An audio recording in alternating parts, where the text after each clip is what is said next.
Hi guys, Wheelie here. Today's pattern is perfect for what I'm doing, crocheting in bed. Of course, I think most patterns are good for crocheting in bed because that is my way of life, but this pattern has a certain sort of pleasing simplicity. I'm making this beautiful, long, soft, warm, luscious infinity scarf. I know I'm using almost all of the adjectives, but this scarf is worth every one of them. You will need to count your starting row, but after that you can just go with the easy one row repeat. There are a lot of tails in this project, but the result of all of those tails is a seamless scarf, so it's a trade-off that I'm willing to make. It looks gorgeous and it feels so cozy, and if you make it with the right yarn, it will be divinely soft as well. This is a worsted weight pattern, and I'm making mine today with 4 Seasons Spot Saver USA style. I'm using 2 colors, this nice silver color and also peacock. And I went in store to get the good stuff. So this peacock is even soft because I find Spot Saver USA style, it can be a bit inconsistent between dye lots, and peacock is often really crunchy. But this one is the dream. It's actually soft. As well as your yarn, you're going to need the usual needful things. A crochet hook, and I'm using this 5.5mm hook. I know the yarn label suggests a 5mm hook. If you do what the yarn label says, please make sure you adjust the length of your starting chain because you don't want to make this whole scarf and then find that it's not long enough to wrap around. The other things you'll need, I have here in my little tiny mini storage tub. It's just a pair of scissors and a needle for sewing in all of those tails. So once you have that together, let's get started. Put a slip knot on your hook. Start with your main colour, the colour that runs along both edges of the scarf. The scarf starts with a round of foundation half double crochet, and I'll be using the silver yarn to demonstrate the stitch. In case you find you're not comfortable with foundation half double crochet, you can instead start with a nice long chain. My scarf is 200 chains long. It measures about 180 centimetres or close to 71 inches. If you want a different length, chain any even number and you'll be able to follow the pattern.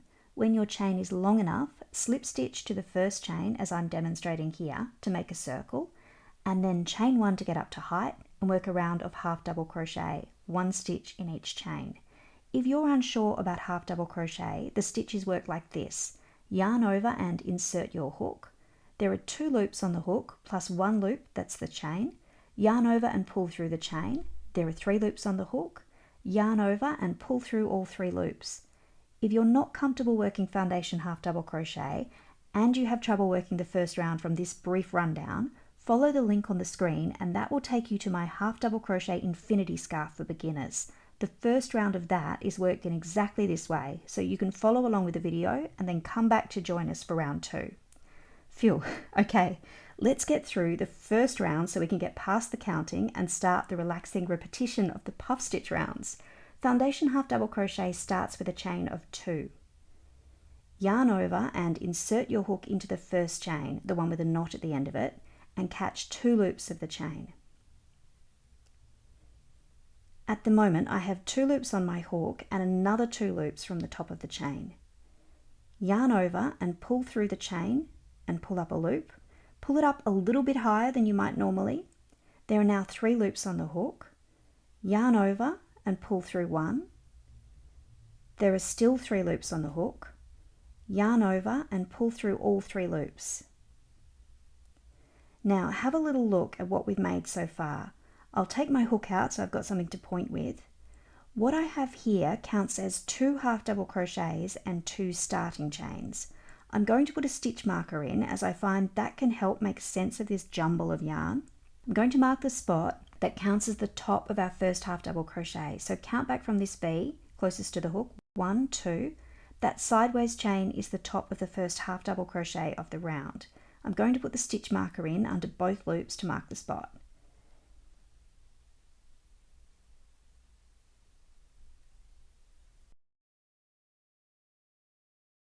So that is the top of our first half double crochet, and from the side you can see that we've made both stitches and chains, and if I pull on this it might help a bit. So this is the first chain and this is the second chain, and from the bottom, chain 1, chain 2. Have a look at this. This bit here, which is closest to the hook when it's in and has the working yarn coming out of it, This area next to it has a V shape, and this counts as the chain. When we make the next foundation half double crochet, we'll work under that chain. I'll show you how to work the next stitch. This is the stitch you'll need to repeat. It'll be the same stitch for the rest of the round. Yarn over, have a look at the bottom. Don't work into that little circle that's closest to your hook with a working yarn coming out of it. Insert your hook under both loops of this chain. Now I have 2 loops on my hook and I have 2 loops of the chain. Yarn over and pull through the chain and pull it up a little bit higher than you might normally. Yarn over and pull through 1. There are 3 loops on the hook. Yarn over and pull through 3, and that finishes the foundation half double crochet. Let's do that a couple more times together. So yarn over and have a look at the bottom. Ignore that bit closest to your hook with a working yarn coming out of it, and insert your hook under 2 loops of the chain. I've got 2 loops and I've got the 2 loops of the chain on my hook. Yarn over and pull through the chain and pull it up nice and high. There are 3 loops on my hook. Yarn over and pull through 1. There are still 3 loops on the hook. Yarn over and pull through all 3 loops to finish off the stitch. Yarn over and have a look at the bottom. Ignore that bit closest to the hook. You wouldn't get your hook in there anyway, but don't try. Insert your hook under both loops of the chain. There are 2 loops on my hook plus 2 loops of the chain. Yarn over and pull through the chain and pull it up nice and high. There are 3 loops on my hook and ignore where I split the yarn back there. Yarn over and pull through 1 loop. There are still 3 loops on the hook. Yarn over and pull through all 3 loops to finish the stitch. And I'll leave you with that for now. Pause the video while you work your foundation half double crochet or a round of half double crochet into a chain. I'm going to switch to my peacock yarn and work 200 foundation half double crochet. I'll meet you in a moment to show you how to start the first puff stitch round. I'm sorry, I forgot to turn the camera on. I just quietly crocheted away and did my first round of puff stitch. So I'm going to demonstrate with this little circle. Remember that I showed you earlier in the video how to find the first foundation half double crochet of the round? So finish the round by slip stitching to the top of that first foundation half double crochet or half double crochet, and then you can start the first round of puff stitch. This round begins a little differently from all the other rounds of puff stitch as we're not changing colour, we're sticking with this piece of yarn. Start the round by chaining 1, yarn over and insert your hook into the first stitch space. You've got 2 loops and the top of the stitch on your hook. Yarn over and pull through the stitch and pull it up nice and high. There are 3 loops on the hook. Yarn over again and insert your hook into that same space for a second time and pull up a loop nice and high. You've now got 5 loops on your hook and I want you to yarn over and pull through all 5 and then chain 1 to finish the stitch. This is not the same puff stitch we use for the rest of the scarf. It's a smaller puff stitch. The chain 1 at the beginning of the round adds to the bulk of the starting puff stitch, so we're trying to disguise that by making the puff stitch a little smaller to compensate. Now yarn over and we'll work the next puff stitch. Skip 1 and insert your hook into the next. Yarn over and pull up a loop, pull it up nice and high. There are 3 loops. Yarn over and insert your hook for a second time and pull up another loop nice and high. This is where we stopped for the last stitch. There are 5 loops on the hook, but we're going to keep going. Yarn over for a third time and insert your hook and pull up a loop. There are now 7 loops on the hook. This is the size puff stitch we're going to make for the rest of the scarf. Yarn over and pull through all 7 loops and then chain 1 to finish the stitch. Yarn over and skip a stitch and insert your hook. Yarn over and pull up a loop nice and high, 3 loops. Yarn over and insert your hook for a second time and pull up a loop nice and high, 5 loops. Yarn over and insert your hook for a third time and pull up a loop, 7 loops on your hook. Yarn over and pull through all 7 loops. Chain 1 to finish the stitch. And that puff stitch with a chain 1 to finish it is the repeating pattern for all of the puff stitch rounds. Skip a stitch and work a 3 yarn over puff stitch. Finish it with a chain 1, then skip a stitch and puff stitch and chain 1 again. I'll leave you to enjoy working this round and I'll meet you at the end of it to show you how to finish the round and start a new round of puff stitch when you're bringing in new yarn, as it's a bit different from how we started this round. This is my last puff stitch for the round. I chain 1, and normally you would just slip stitch here to the top of the first puff stitch to finish the round. I don't want you to do that. Instead, make a second chain, and we're going to slip stitch 1 stitch to the left of the starting puff stitch. So this is the top of the puff stitch. I'm going to go 1 stitch to the left and work a normal slip stitch, or you could work an invisible join. Either way, this makes the starting puff stitch look less noticeably different from the other stitches. Now you've joined up this round, cut your yarn, and we'll bring in colour 2 to start the third round. I'm finally going to be working into my actual scarf. I'm sorry I didn't manage that for this round. My second colour is the silver. We're going to attach it in the space between 2 puffs in the round below. I prefer not to line up the starting stitches. That way there's no seam, so just pick a random spot to work your first stitch. We're going to work a standing puff stitch to start the round, so you'll need to put a slip knot on your hook. Once it's on there, I'd like you to tighten up the knot itself, like this, but not the loop. The loop should be exactly as tight or loose as you normally have it. Now yarn over on the hook, pop your finger on top of it to hold it in place, and insert your hook into the space between 2 puff stitches underneath it. I now have 2 loops on my hook and the top of that chain space from the round below, and the knot is just sitting on my hook slightly to the right, minding its own business. I'll keep my finger on that while I yarn over and pull up a loop, and this is puff stitch, so I'll pull it up nice and tall. At this point, I use the middle finger of my left hand to hold onto the tail at the back of my work, and that makes it easier for me to yarn over and insert my hook into the chain space and pull up a loop for a second time, and then yarn over and insert my hook and pull up a loop for a third time. And I've now got the required 7 loops on my hook, so I'll yarn over and pull through all of those, and that's my first puff stitch done. So I'll chain 1 to finish it, and then I'll head into the round. It's the same nice repetition from round 2, but instead of working into stitches, we're placing each puff stitch into the gap between the puff stitches in the round below. I'll pop back in a moment to show you how to finish the round, as it's slightly different from the first round of puff stitch because we started with a standing puff stitch rather than a chain 1 and a modified puff stitch. This is my last puff stitch of the round. Chain 1 to finish it, and it's time to join up to the first puff stitch to finish the round. You have a choice. You can simply slip stitch to the first puff stitch, just pop your hook in there. I know that the top of standing puff stitches has a tendency of drifting up, but you can just pull them back into place and then insert your hook into them in the same way you would any other stitch. Just catch 2 loops. And a slip stitch is a perfectly good way to join up, as the slip stitch will be hidden under a puff stitch in the round above. However, I'm a bit of a fan of invisible joins, and in this scarf, working invisible joins helps me to get ahead with my tails. So I'll show you how to work one if you're not familiar with it. You'll need to cut your yarn and then just slide your hook out. Don't fasten off in any way. Sometimes I do the tail from the puff stitch first, so I'll quickly show you that in case you want an idea of how to tackle it, given we will be weaving in 2 tails for each round and we don't have a lot of space to work with. To be clear, you can leave the tails for the end. There's no need to do them as you go.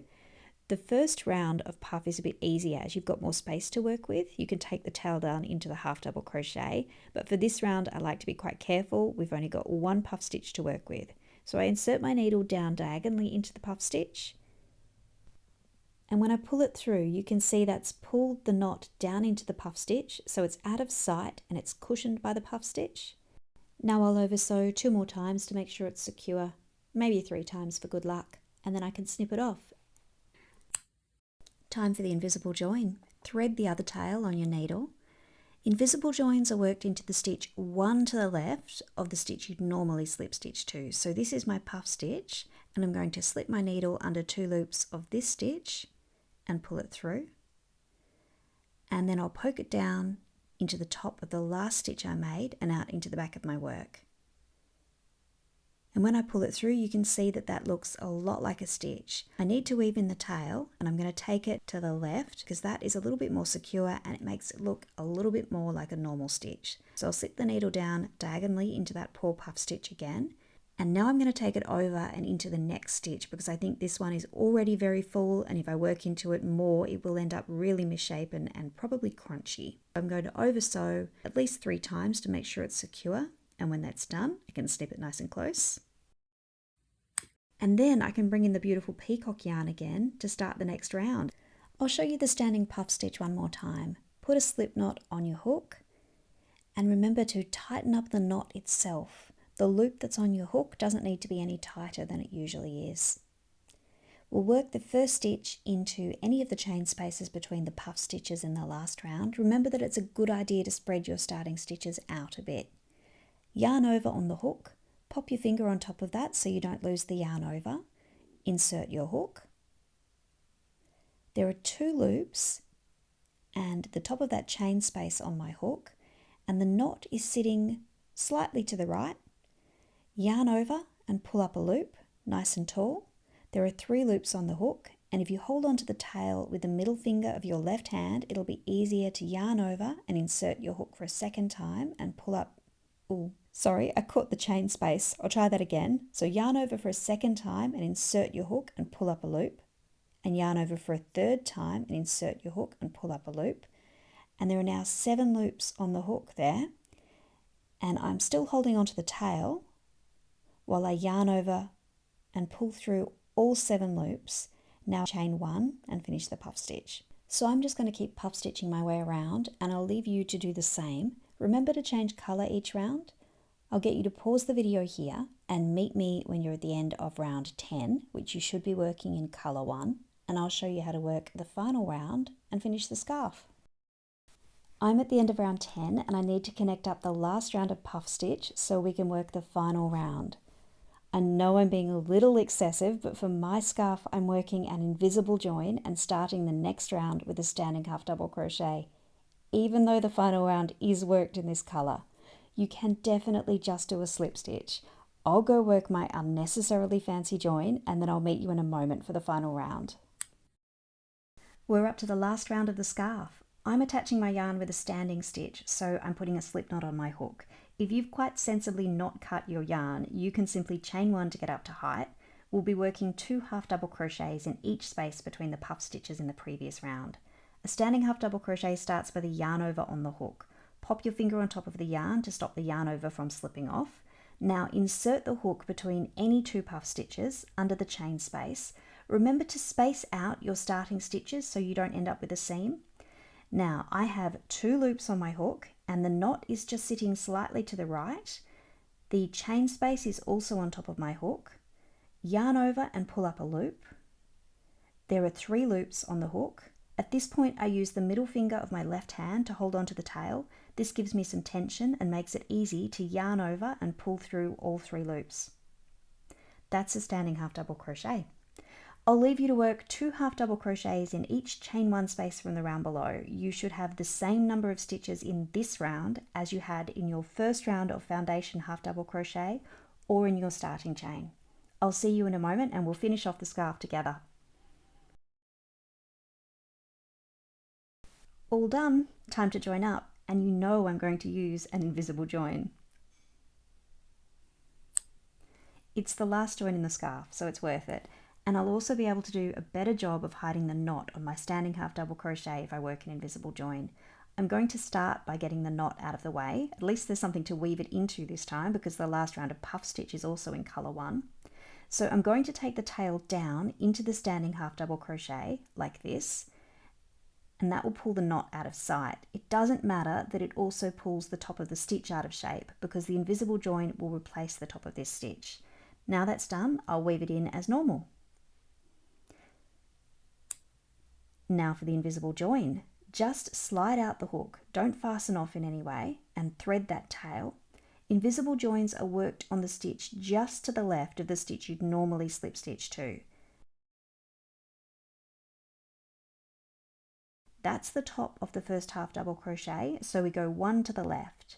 Slip the needle in under both loops of that stitch, being careful not to split the yarn. Pull it through, take it back this way, take the needle down into the last stitch we made, and for a half double crochet, take the needle down under those 2 loops and bring it out into the back of the scarf.